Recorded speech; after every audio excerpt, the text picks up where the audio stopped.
Graça e paz, lindonas, tudo bem com vocês? Já tô com saudade, né? Então eu vim aqui fazer um resumão do nosso primeiro módulo da imersão em identidade e falar algumas coisas que não foi dito, né? E, como eu posso dizer, reforçar algumas coisas, né? Para que você possa entender melhor, né? Quinta-feira, para que você possa ir digerindo, né? E deixar uma ponte para que a gente possa começar nessa quinta-feira o módulo 2. Então tá bom. Primeira coisa, nós falamos sobre a raiz da identidade feminina. A primeira coisa que a gente falou é a visão bíblica da identidade feminina.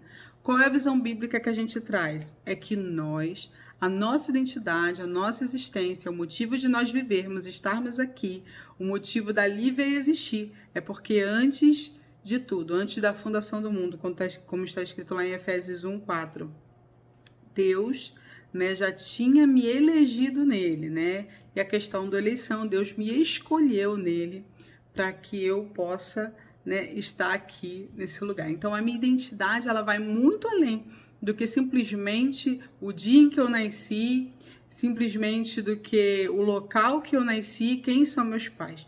A minha identidade original é em Deus, está em Deus, porque nós fomos eleitos nele.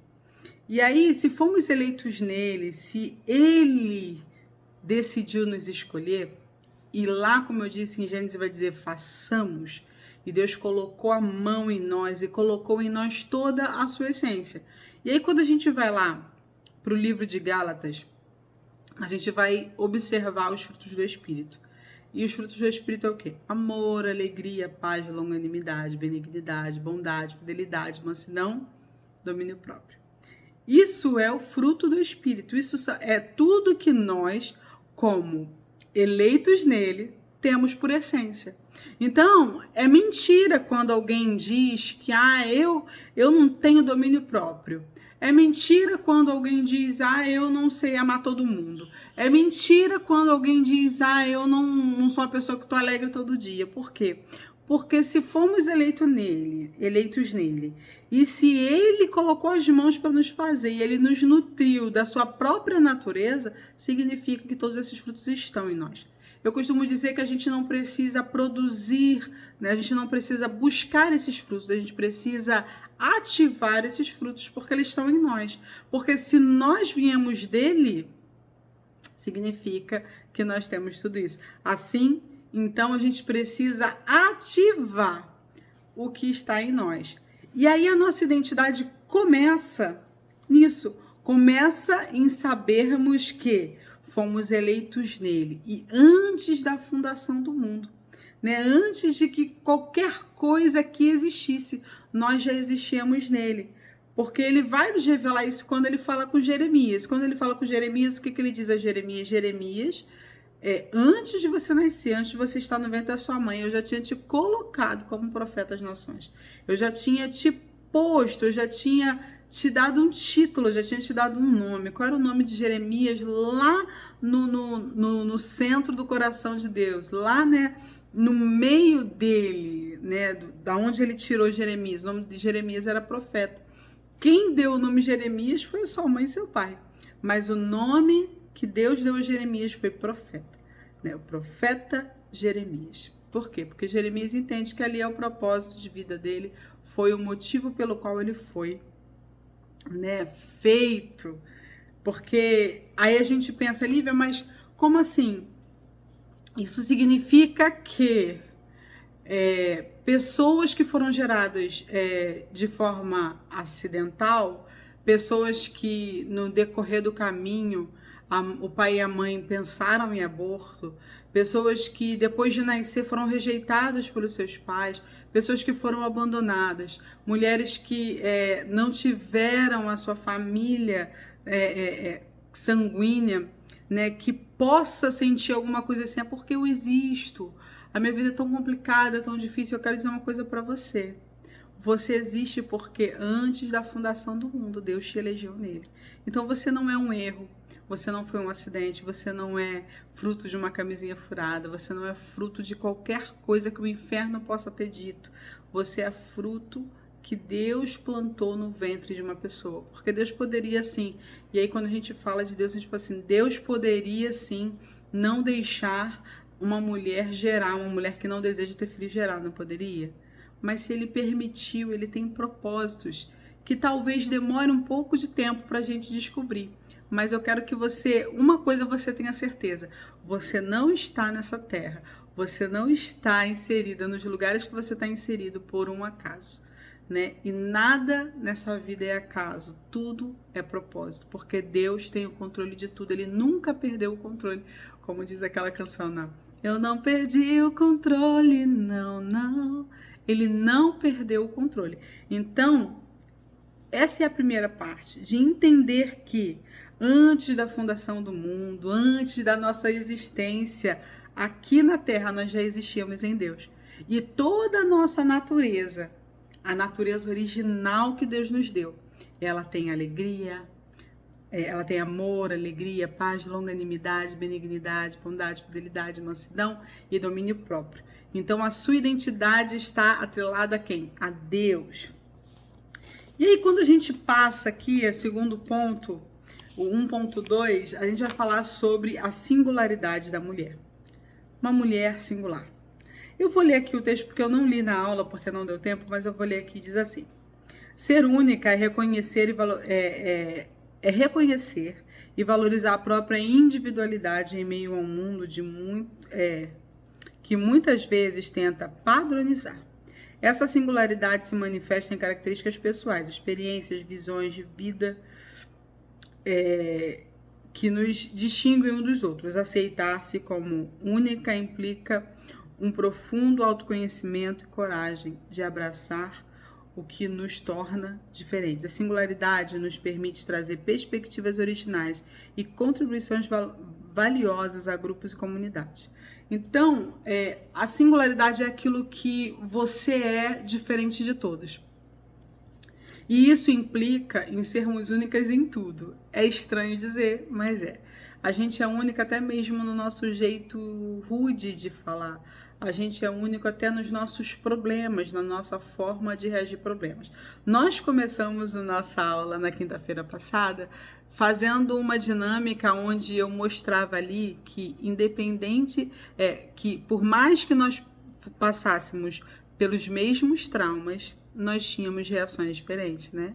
Ali do papelzinho, cada um rasgando. Então, a orientação que foi dada foi a mesma. Mas cada papelzinho saiu com um picotezinho diferente. Por quê? Porque diante da mesma situação, depende muito de quem somos, de onde fomos forjados, qual é a nossa personalidade, a gente vai sair sim diferente. Eu acho muito interessante quando fala sobre o ovo e a batata, né? Então, o que acontece? Diz assim, você pega uma água fervendo e você coloca a batata. Depois de um tempo, você vai lá e a batata está macia, a batata está amolecendo, ela fica molinha. Mas se você colocar um ovo na água fervendo e você for lá um tempo, o ovo está duro. O ovo cozinhou e ficou consistente, endureceu. E o que isso diz? Que a mesma coisa aconteceu com os dois. Mas para um o amoleceu, para outro o endureceu, enrijeceu, né? Eu costumo dizer que pessoas que passam por rejeição, você vê de longe, são dois tipos de pessoas. A pessoa hipercarente, não consegue, não para de dizer sim. A pessoa que sabe aquela pessoa que desculpa o termo, mas pau pra toda obra, né? Como diz? A pessoa que é prestativa, você fala assim, nossa, você pode pedir qualquer coisa para essa pessoa. E a pessoa vai, ela se doa, se entrega. Provavelmente duas coisas aconteceram na infância dela. Ou ela foi muito rejeitada, ou ela foi abandonada. Então, como todo ser humano nasce com um sentimento que é universal, que é o de pertencer, então eu preciso pertencer a algum grupo. Se você perceber, até os animais, eles precisam pertencer a algum lugar, matilha, o que seja, eles precisam pertencer. Então nós também somos assim. nós precisamos pertencer, nós pertencemos a uma família, nós pertencemos a um ciclo de amigos, nós pertencemos a um grupo diferente, nós pertencemos a uma igreja diferente, nós pertencemos a grupos dentro da igreja diferentes, alguns gostam mais de trabalhar com evangelismo, outros gostam de trabalhar na oração, então assim, outros no louvor, e cada um vai se sentir pertencente num grupo, num lugar. Então, a nossa busca de pertencer, ela é eterna, tá? Ela sempre vai existir em nós.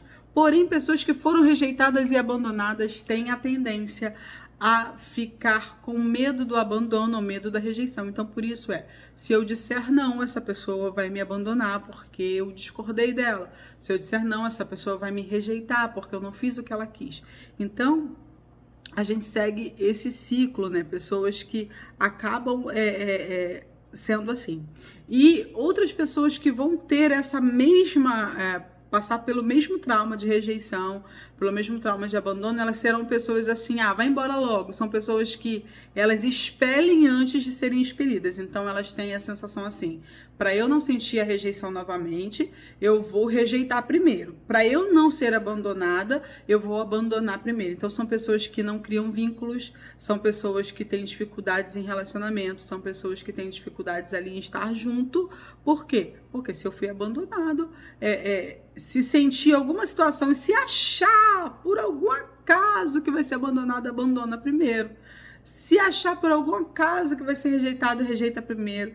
Então, são a mesma coisa. Um pelo medo da rejeição, fica ali se doando demais o tempo todo, falando assim, olha, eu sou importante, não me rejeita, olha, eu sou valiosa, eu sou valioso, olha, eu tenho como te ajudar, olha, se você me abandonar, você vai perder esse privilégio.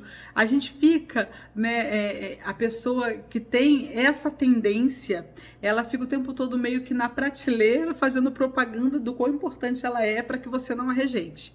E a outra pessoa que passou pelo mesmo tipo, ela fala assim, olha, problema, dana-se os outros, eu não vou ser rejeitada de novo, então eu rejeito primeiro. Aí sabe aquela pessoa que não se apega a nada, aquela pessoa que é grossa muitas vezes, e que... Então, a gente precisa olhar uma para as outras e respeitar a singularidade. Porque até nos defeitos a gente demonstra uma singularidade, a gente demonstra uma forma única de responder aos mesmos estímulos. Então, você, com o seu jeito único, curado em Deus, você pode ser uma pessoa que agrega valor dentro de um grupo. Você pode ser aquela que consegue ter uma visão que o outro não tem. E você consegue ali melhorar uma função. Às vezes você vê um grupo ali tentando fazer alguma coisa e às vezes a sua singularidade, o seu jeitinho de resolver as coisas é o que vai fazer com que aquele problema que o grupo está tentando resolver seja resolvido. Então a gente precisa olhar para nós, a gente precisa assim ver aquilo que a gente precisa melhorar. Porque não é porque eu fui rejeitada que eu tenho que ficar rejeitando todo mundo, não é porque eu fui rejeitada que eu preciso ficar o tempo todo me oferecendo para não ser rejeitada pelas pessoas. Eu preciso ter um senso de importância. Quando eu olho para mim e vejo a minha singularidade, eu falo, não, eu sou importante. E se eu sou importante, eu não vou deixar que as pessoas façam comigo qualquer coisa, mas eu também não vou, pelo fato de me sentir importante, me ensoberbar, né? E achar que as pessoas têm que me adorar os meus pés. Mas a gente precisa entender, sim, todos esses contrapontos. E é olhar para a amiga do lado, é olhar para a pessoa na sua frente, é olhar para o convívio que você tem e ver, assim, todos nós carregamos dor. Eu acho muito interessante uma frase que eu ouvi que diz assim, olha, na vida você vai passar por dor. Você só tem que escolher se você quer sentir a dor de ficar no mesmo lugar ou a dor de evoluir. Então, todos nós estamos passando por momentos de dor. Alguns decidem sofrer crescendo e outros decidem sofrer e ficar no mesmo lugar. Qual é o melhor? Né? É melhor sofrer e passar. Na terapia mesmo a gente fala... Se você quer melhorar, você vai precisar sofrer, você vai precisar sentir dor, você vai precisar chorar, sangrar, para nunca mais isso acontecer. Mas não é chorar e sangrar, lamuriar, para não resolver nada. É resolver, é sofrer para resolver. É falar, ó, é difícil, eu quero ficar trancada dentro de casa. Eu falo, não vou ficar, vai ser difícil para mim sair na rua, mas eu vou. Porque se você continuar fazendo a mesma coisa que você fez a vida inteira, você vai continuar sofrendo até que Jesus volte. Mas se você decidir hoje falar assim, olha, eu sofri um trauma, eu sofri uma dor, mas eu vou lutar para sair desse lugar. Você vai lutar e você vai conseguir sair desse lugar. Então, você começa a pegar toda a sua singularidade e entender ela como algo benéfico, né? O teu sorriso, o seu jeito de abraçar as pessoas. Às vezes até aquela pessoa mais impetuosa é aquela pessoa que consegue botar o outro para frente, né? Aquela pessoa que consegue falar assim, vambora, menina, vambora, tá muito lerda. Isso é uma singularidade. Eu quero que vocês olhem para você, né? Se a gente pode fazer um novo exercício, faça um exercício. Pega tudo que você vê em você que é diferente, tudo que você vê em você que é diferente, tanto para um lado, né, basicamente negativo, ou um lado positivo. Olha, eu sou uma pessoa estressada, que muitas falaram que são estressadas. Eu fiquei até com medo. Eu falei, gente, eu tô com um grupo de gente estressada, misericórdia. Mas começa a escrever aí, olha, eu sou uma pessoa que eu sou papum, eu falo na lata, eu isso, e começa a falar aquilo que até te incomoda. E bota as coisas boas, né? E depois você olha ali e fala assim, tá, eu falo na lata, não é ruim. O problema é que eu não tenho equilíbrio. E você começa a olhar ali, porque quando você escreve isso no papel, você está olhando para você. Descortinada, nua na sua frente, você pode ali ver aonde é que você precisa melhorar.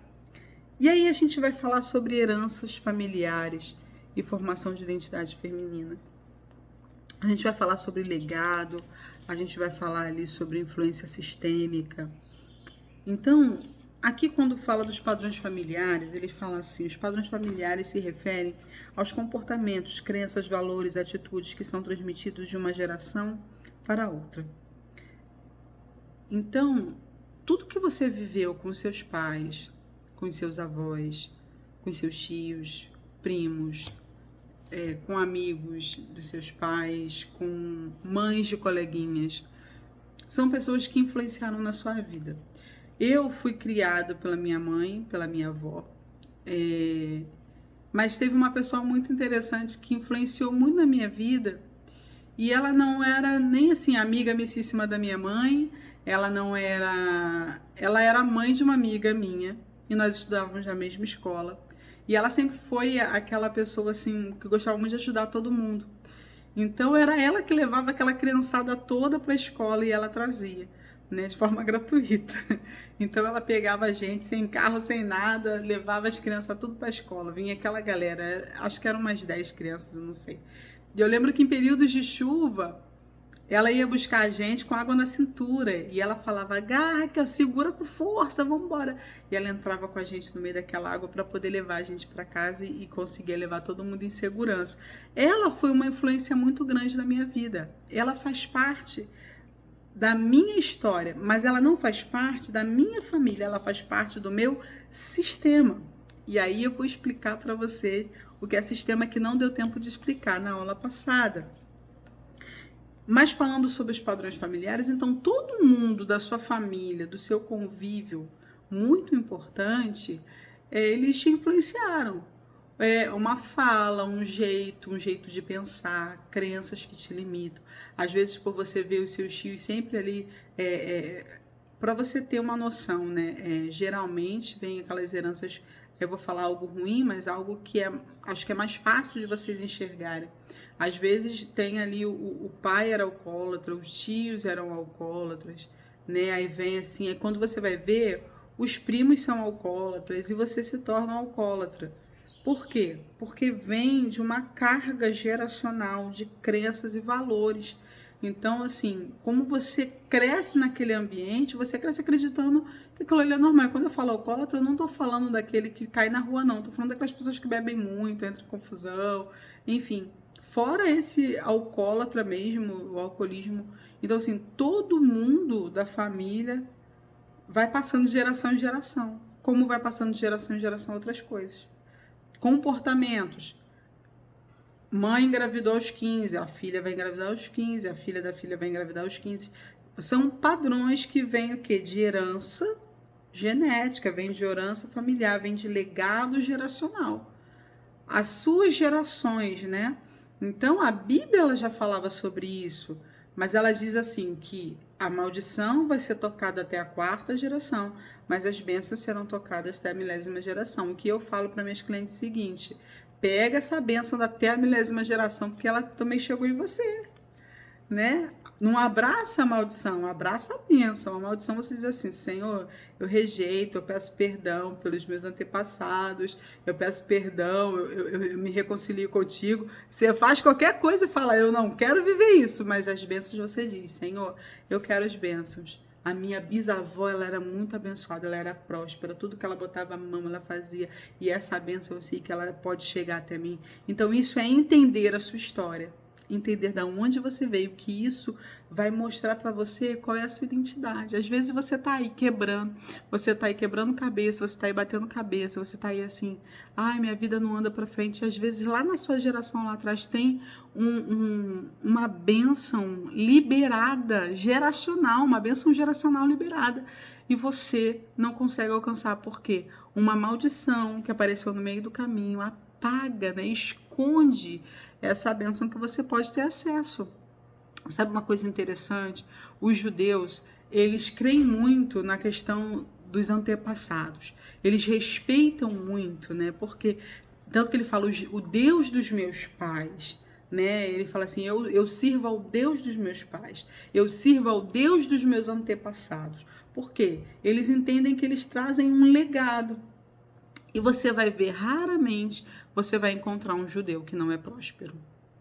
Recentemente, um judeu muito conhecido faleceu, que foi o Silvio Santos. E as filhas, elas vão carregar esse legado. Você vê um judeu chegar aqui sem nada, pobre, pobre de maré de si.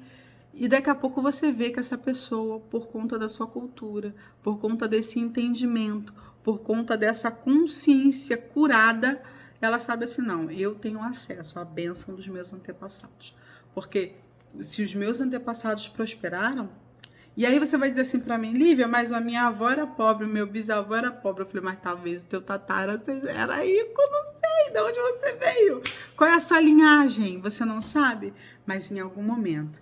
Aí se você falar assim, Lívia, mas e aí? Eu falei assim, aí eu vou dizer para você, se você não conhecer ninguém da sua linhagem, que seja rico, próspero, eu quero dizer uma coisa para você. Você é da linhagem de Davi. Aí você vai dizer assim, Lívia, como assim? Jesus foi adotado, você sabia? Que Jesus foi adotado por José, e José que era da linhagem de Davi. Mas a palavra vai dizer que Jesus é da raiz de Davi. E nós fomos o quê? Eleitos em quem? Nele. Então, se fomos eleitos em Jesus, se ele é o haja, se ele é a palavra, se ele é o verbo, essa palavra está dizendo uma coisa para nós. Está dizendo que nós temos acesso a uma herança que Davi tinha, Salomão tinha, porque nós somos adotados. A palavra vai dizer que nós somos filhos por adoção. E Jesus era filho por quê? Adoção. Então nós temos direito à mesma herança. Então você vai lá, Senhor, Davi era próspero. Senhor, Salomão era próspero. Jesus era próspero. Gente, Jesus era próspero. Quando ele precisava de qualquer coisa, aparecia dinheiro de qualquer lugar. Aparecia dinheiro na boca do peixe. Aparecia alguém para sustentar seu ministério. Você nunca viu Jesus pedir nada. Jesus sempre estava recebendo, sempre tendo em abundância. Então, é esse legado de bênção que a gente precisa falar assim, é meu. Eu sou dessa geração. E aí, quando a gente fala de influência sistêmica, aí o bagulho fica doido. Por quê? Aí você vai me dizer, eu falei um pouco sobre isso, mas eu não expliquei. De acordo com a abordagem sistêmica, cada pessoa é parte de um sistema familiar que funciona como um órgão vivo. As dinâmicas dentro desse sistema, sejam saudáveis ou disfuncionais, influenciam diretamente na construção da identidade. No caso das mulheres, é comum que elas assumam papéis correspondentes a expectativas familiares, de cuidadora, mediadora ou pacificadora de conflitos.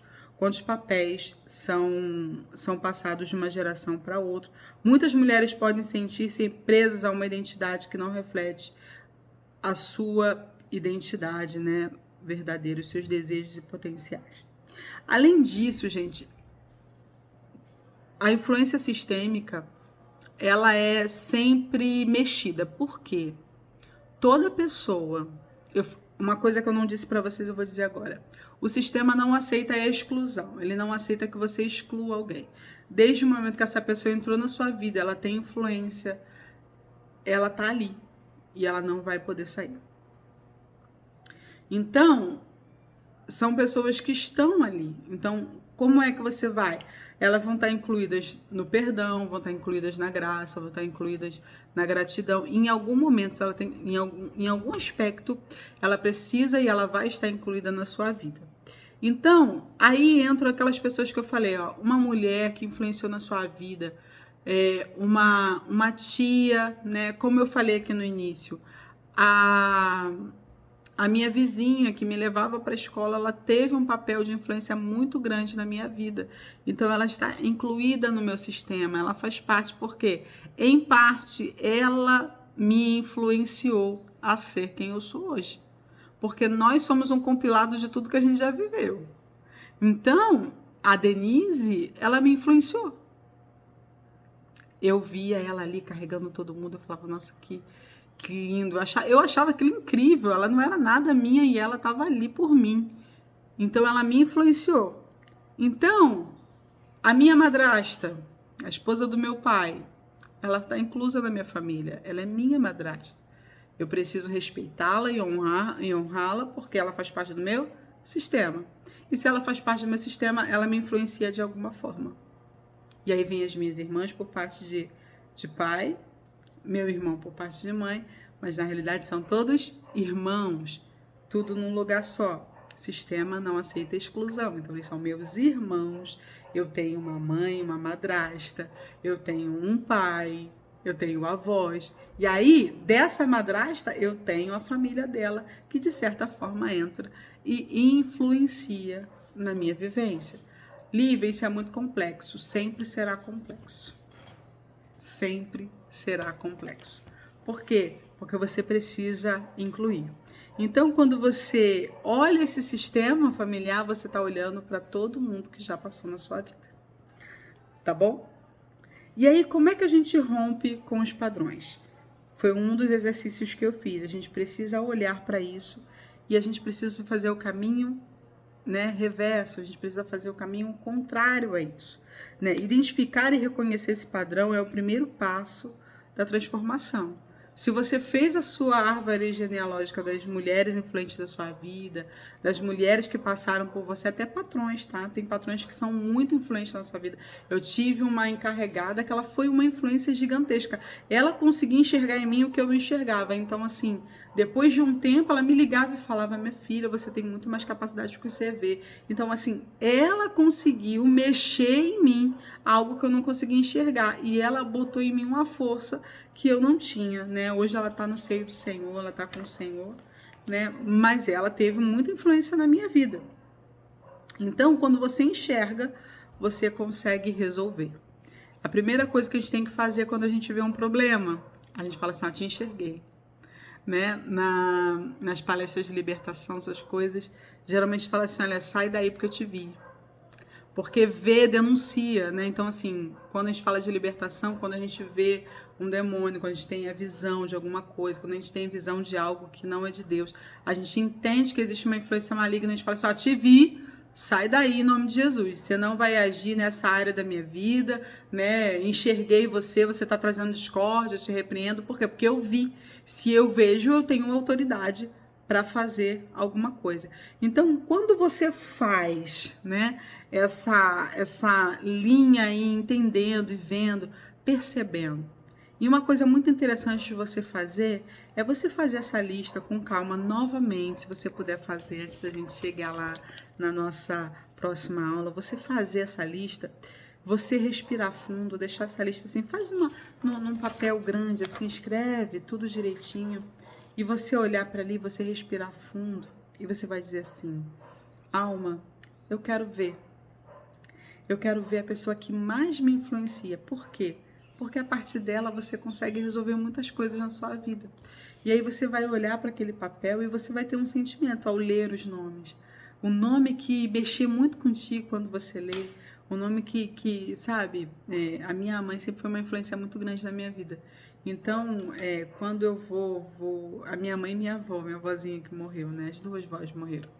Então, quando eu vou lendo ali toda a minha árvore, que eu chego nas minhas avós, aquilo ali já acelera o meu coração. Eu entendo que elas tiveram uma influência muito grande na minha vida, né? Depois a minha mãe, né? E depois o meu pai. A gente percebe aqui as influências. Eu achei muito interessante na nossa dinâmica. Eu falei que é para escrever o nome das mulheres e algumas mulheres botaram o nome dos homens. Eu não acredito que nada na vida seja aleatório. Se esses homens entraram ali porque eles têm uma influência muito grande na vida dessas mulheres. E é importante olhar para eles e entender assim, qual é a influência que ele tem na minha vida? Qual é o comportamento que eu tenho? Qual é o pensamento que eu tenho que veio dele? Que tem influência dele, que eu aprendi com ele, né? Qual é a carga emocional que eu carrego, que eu percebo que essa pessoa também carrega? E aí você olha ali e você vai rejeitar aquilo que é ruim, você vai dizer assim, olha, sistema, eu sei que você me trouxe esse sentimento, mas nesse momento, eu devolvo esse sentimento, porque esse sentimento não é meu. Eu devolvo esse comportamento, porque esse comportamento não é meu. Eu decido me comportar de uma forma diferente. E aí você começa a declarar. A terapia sistêmica cristã, que é a terapia que eu acredito, é uma terapia onde você, além de tratar a sua mente, o seu consciente, você trata espiritualmente, porque aquilo que não é físico, ele é espiritual e não tem outro caminho. Então, aquilo que não é emocional é espiritual, né, na realidade. Aquilo que não... E então você precisa resolver isso. E você tem essa oportunidade. Você tem essa oportunidade. Espero que vocês tenham, né, aprendido ou tenham conseguido captar um pouco mais daquilo que não foi